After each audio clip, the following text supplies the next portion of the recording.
Hello, Gary. Good afternoon. Welcome to the show. Glad to have you here. Quite an astonishing relationship with the Israeli community you're developing, right? Absolutely beautiful. Tell me about it. It's amazing what's going on here. People are listening to the speech. It's the most viewed speech in the history of Israel, which is pretty amazing considering what's been going on here for the last 50, 60, 70 years. I find that people who have been oppressed certainly understand oppression more than others. So I think that's why Israelis are really taking to this message of animal liberation. And it's thrilling to know that people are paying attention and making massive change. Try to compare it to what's happening in other places, like in the States or in Europe. Can you compare it? Well, it's definitely more people are paying attention here than in America. America does have a lot of vegan food, a lot of vegan mock meats, a lot of vegan dairy products. So there's more vegan food there, but more people seem to be interested in veganism here. More people are making that change. Though I understand that you didn't get permission to speak in front of high school students. It's kind of par for the course, same thing back in America. It's really not different here. But it is sad that we can't talk to kids about the truth, about what's going on in the world, that we treat these teenagers like they're babies. They're not babies. They need to understand what's going on. And when you hide the truth from people, then you have atrocities. Maybe the right place is not in schools, but you know, after afternoon lectures and evening lectures might be. Who is your audience in the States and Israel mainly? In the States? Yes. College students, for sure. College students. I only give lectures in colleges in America.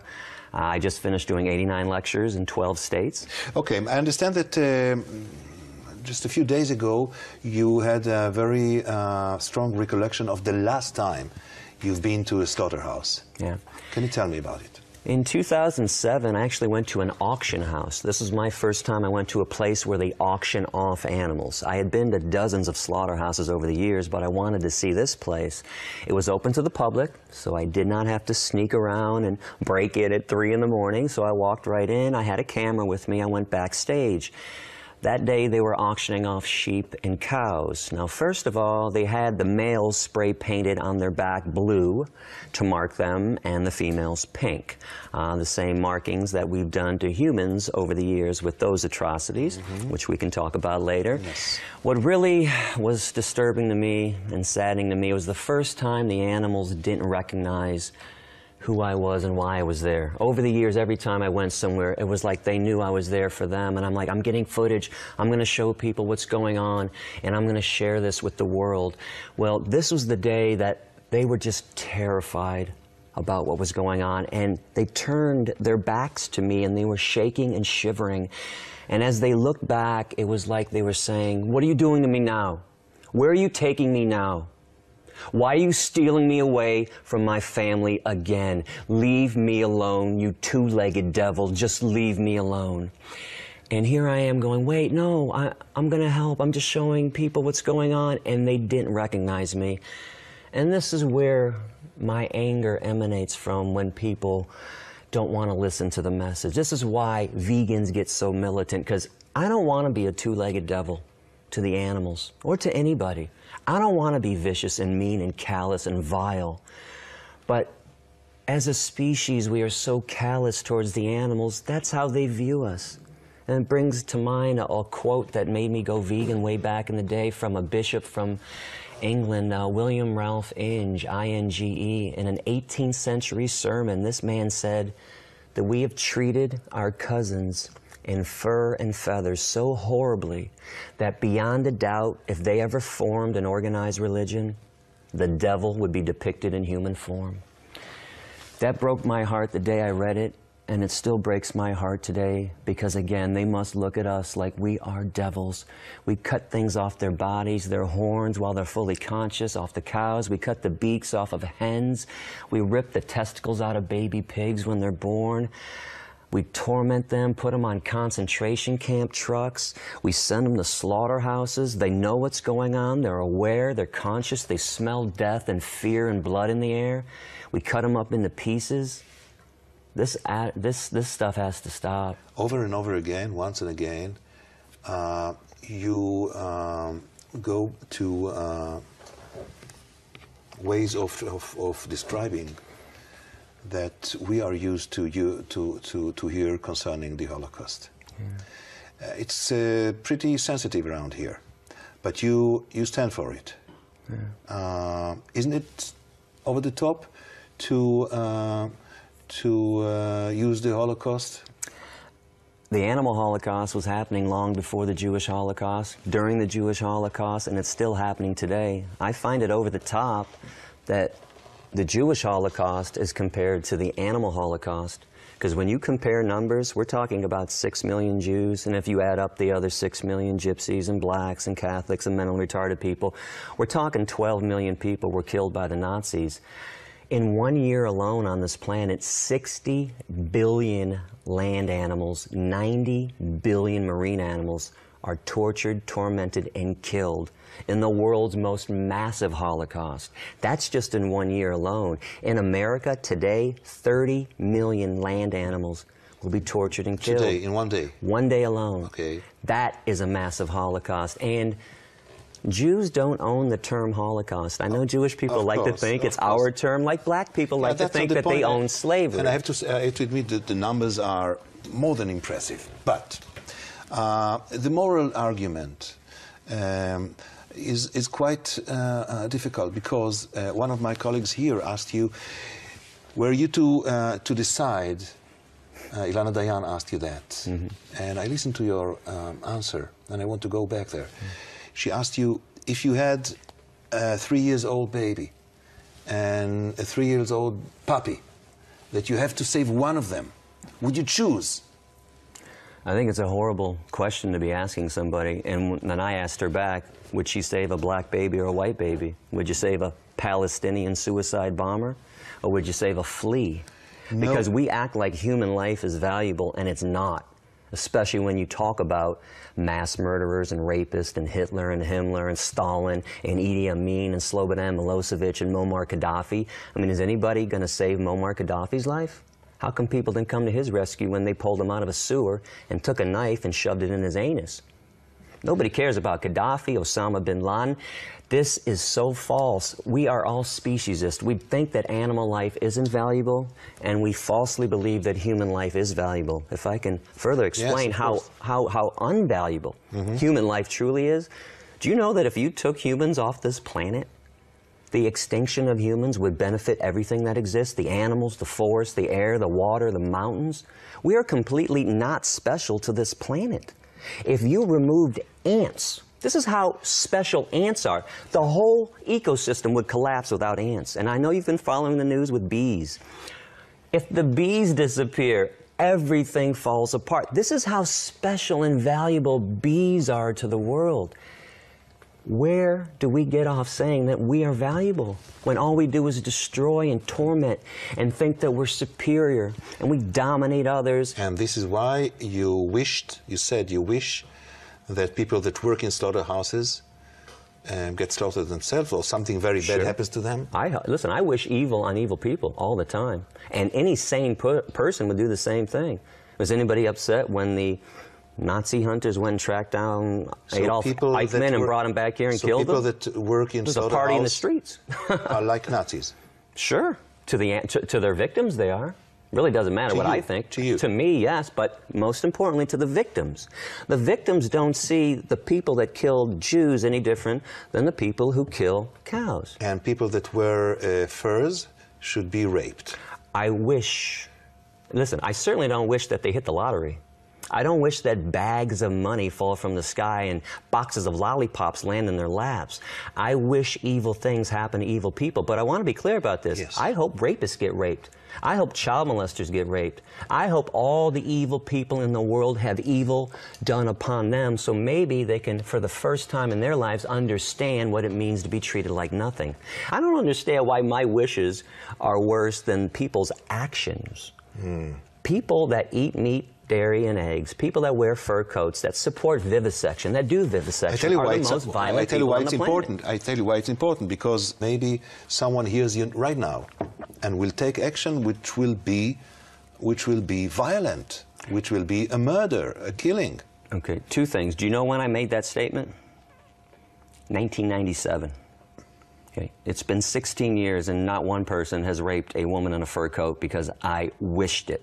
All right. Okay, so let's not get into people taking my words that literally. It was my wish. It was my fantasy. And by the way, I also wrote 3 other lines about how rapists should be used in experiments, how rapists should be tortured and killed. How come people don't talk about those things that I say? Yeah. Okay. And let me be clear about something else, and if I can be graphic, this is what I think should happen to rapists, even somebody who rapes a woman in a fur coat, if that ever happens. I think that his penis and his balls should be seared off with a cuticle remover, slowly. Then I think 2 skewers should be shoved into their eye sockets, dragged into another room. Then I think that their penis and their balls should be dipped in diarrhea and puke. They should be given the option of eating that, and then they can save their lives. And if they do eat it, then I want to take a gun and put it between their eyes and shoot them and said, I was just kidding.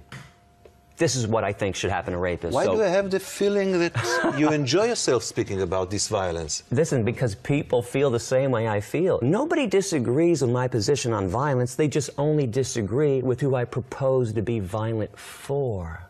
See, everybody thinks it's okay to kill Nazis on behalf of Jews, okay to kill a white slave owner on behalf of a black slave.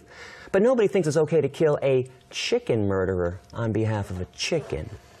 So that's the issue at hand, is why do we devalue the life of a chicken, and why do we value human life so much? Maybe because nature is full of species killing other species. It's also full of species not killing other species. 75% of the animals on this planet are herbivores. Of course. But why do we try to justify human behavior based on lion behavior or shark behavior?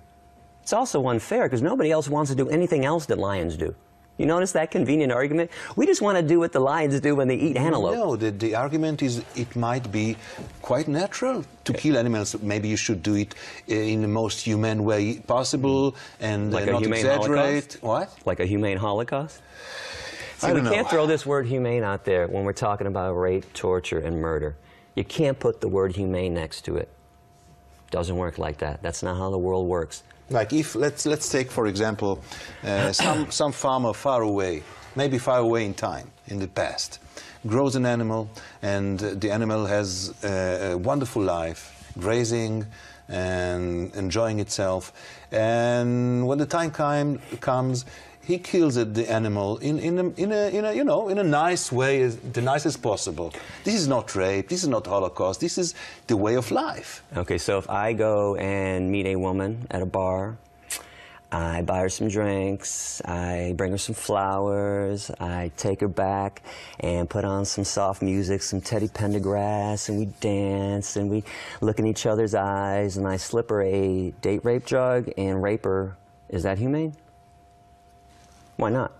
She didn't feel a thing. See, because the act of rape is evil, okay? The act of murder is evil. You can't do it in a nice way. Okay, we have to stop thinking that there's a nice way. In fact, you know what the nice way to kill is? Not to kill. That's a nice way. That's the nicest way. Is it working? Do you think that the world is progressing in the direction you want it to progress in a pace that's efficient? Not quickly enough for the victims, but sadly, as you know, change is slow. It took 400 years to convince white people in America not to own blacks. You can see why this is taking so long. We can't even treat each other kindly. You can see why we have a difficult time treating chickens and pigs and cows and mice and insects with kindness. But as I bring this up, I want to let people know that the path to peace is through veganism. It is by, we can find peace on this planet by eradicating speciesism. Because this is the first form of hatred humans are taught. Racism, sexism, anti-Semitism, heterosexism, these are branches of hatred. The root is speciesism, because that's the first form of hatred humans are taught. When you're a kid growing up, you're taught, hey, be nice to the dog, be nice to the cat. But that cow, that chicken, yeah, he doesn't count. Just kill them, screw them. Be nice to the horse. Be upset when somebody poaches a rhino. Be upset if somebody cuts the fins off of a shark. Hey, but that turkey, kill him. It's Thanksgiving. It's a holiday. So the kid is confused growing up. So when we get down to talking about discrimination and why it's wrong, where it comes from, it all stems from that somebody looks and acts differently than you. If you taught a child growing up that, hey, Just because that chicken looks differently than you do, that chicken has every right to live. That spider has every right to live, just like you do. How is that child going to grow up and look at a different person who's a different size, shape, and color? How is that kid going to look at that person in hatred, with violence? Speciesism, by eradicating that, we can bring peace to this planet. We have to take a break here. Short one. Yeah. I want to ask you, Gary, about your concentrating on the moral argument. Might be that the health or medical argument in not eating meat may be more effective, or the ecological argument of the meat industry spoiling this planet might be more effective, but you make it a point to concentrate on the moral argument almost solely. Why? Because we claim to be moral beings. We claim to know right from wrong. We claim to be compassionate. And as long as humans make these claims, I'm going to be in everyone's face and say, you can't do it halfway. You can't pick and choose who to be kind to and when to be kind. You're kind across the board or you're not.